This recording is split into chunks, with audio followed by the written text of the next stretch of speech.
Hello, this is Sean Brady at San Diego High School, and I'm with the director over publishing, Mrs. Irvine. Hello. So we'll start with the first question. Why was the zoo founded?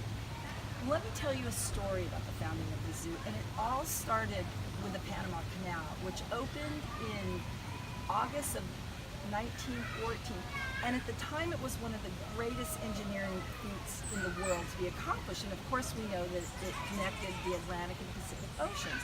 San Diego is the first port of call in the United States.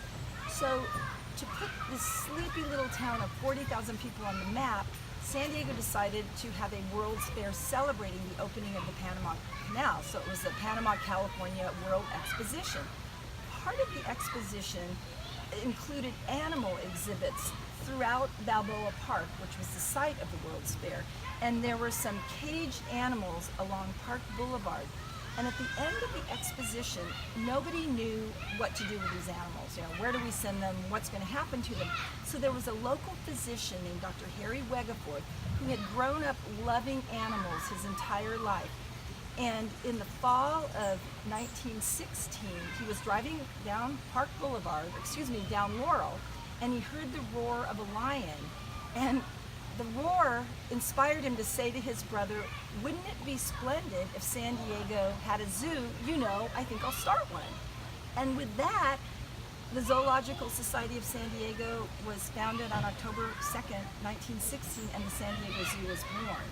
And in the beginning, everybody in San Diego thought Dr. Harry was a nutcase. They thought, why would you ever think this tiny little town could ever support a zoo?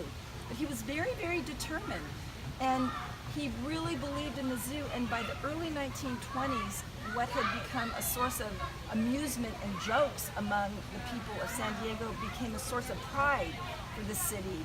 And at that early age, the San Diego Zoo had already started on its way to becoming one of the world's greatest zoos. Thank you. What importance did the zoo have to San Diego and internationally when it was opened?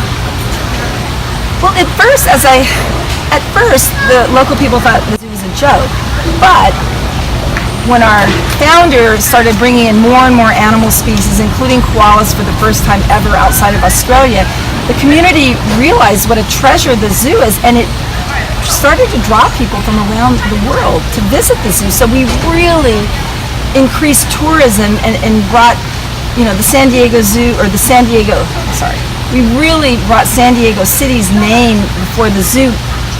Let me start. Okay. Because the zoo became world famous, the city of San Diego also became world famous because of the zoo. And I think internationally, we gained respect from international zoos and organizations, and we became one of the leaders in the zoo world and the conservation movement. It took years, it doesn't happen right away, but it took years. Okay. And adding to number 5, I heard that this is one of the few zoos in the world that houses the panda. For a long time, there were only pandas inside China, and then the government during the communist era, which it still is, were only giving giant pandas out as gifts of state. But in the mid-80s, we got pandas in San Diego for the first time, and pandas are in other zoos. However, we had the first panda cub born in the United States to survive.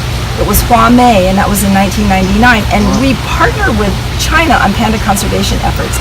And because of our partnership, the most exciting thing is that panda population in China has grown, the number of reserves has grown, and giant pandas have been taken off the endangered species list. It's not that they're out of trouble.